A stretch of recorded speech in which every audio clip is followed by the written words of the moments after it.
Teman-teman sekalian, saya masih berada di Fakultas Teknik Universitas Gadjah Mada dan saya bertemu dengan seorang mahasiswa yang baru saja selesai eh, pertukaran apa maksudnya? Iya, jadi saya Fikri dari Oh, Teknik nah, Mesin UGM nah, yang kebetulan kemarin baru saja mengikuti program student exchange yang dibiayai oleh pemerintah LPDP, yaitu ISMA atau Indonesia International Student Mobility Awards seperti itu, ke University of York di Inggris. Inggris. Udah kapan tuh Mas? Itu udah setahun yang lalu sih. Tahun yang lalu ya. Sekarang sudah di sini lagi tuh melanjutkan. Hmm. Mas, sebetulnya kenapa sih kok menurut pendapat Mas Fikri, kenapa kok mahasiswa kita dikirim ke sana pertukaran itu? Sebetulnya apa yang diharapkan oleh pemerintah?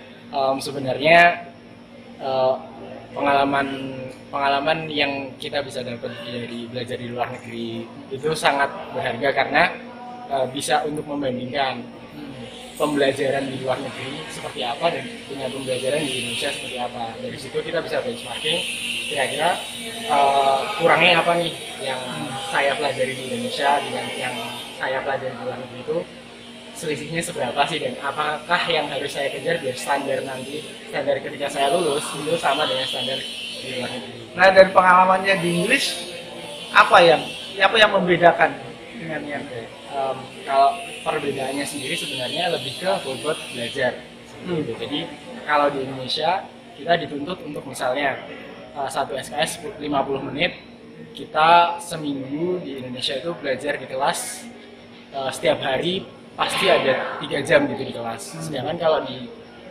Inggris itu matkul yang diambil itu lebih sedikit, dan juga kita ke kampus itu hanya untuk diskusi saja, dan lainnya, kegiatan lainnya selain diskusi tersebut kita kerjakan sendiri. Jadi misalnya ada tugas diskusi selama seminggu, kita dikasih topik A gitu.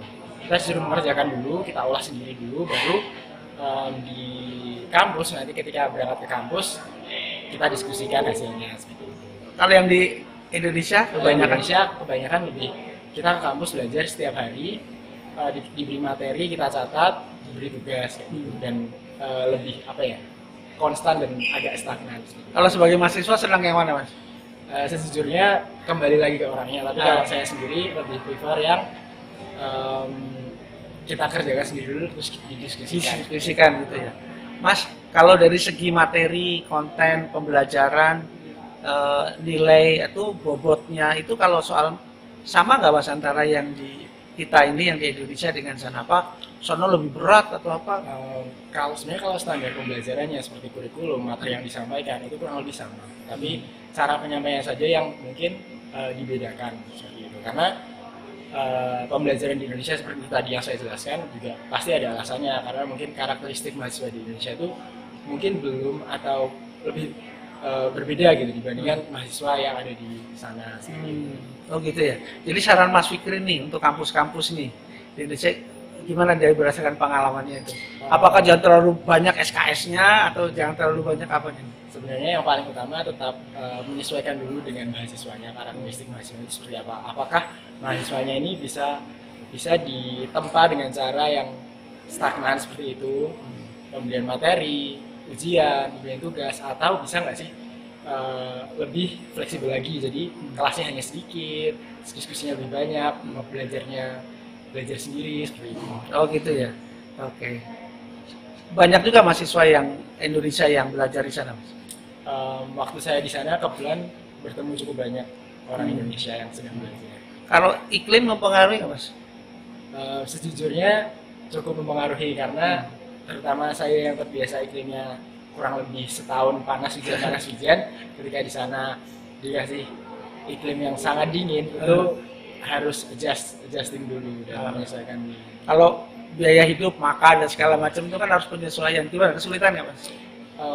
Jelas lebih tinggi dibandingkan di Indonesia, tergantung daerahnya. Cuma waktu itu saya di UK lebih tinggi dan pasti harus adaptasi sendiri lah. Mungkin biasanya lebih enak beli take out, tapi kalau di sana ya bukan terpaksa sih, memang harus masak sendiri gitu biar gitu ya? bisa survive. Nah, sekarang ini Mas yang terakhir nih.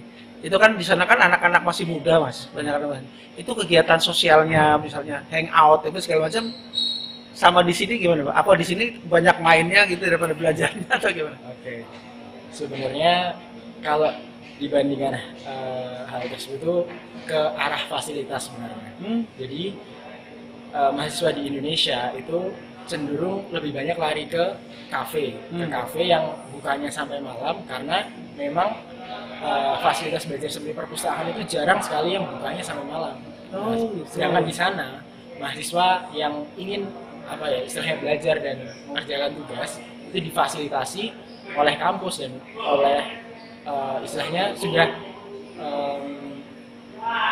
sudah umum lah kalau perpustakaan itu buka sampai tengah malam bahkan bisa sampai pagi gitu. Jadi di sana tuh tidak banyak, kalau di Indonesia sini kan banyak ya, tempat ngopi gitu yang sekalian bisa buat tugas, tapi kalau di sana tuh lebih banyak perpustakaan yang bisa digunakan untuk ngopi. Malam, gitu. Oh, udah ngopi. Kalau di Indonesia banyak tempat ngopi yang bisa sambil buat tugas. Kalau di sana banyak tempat untuk bikin tugas sambil ngopi gitu ya. Oh, gitu ya. Primernya tugasnya dulu. Oh, gitu. Oke.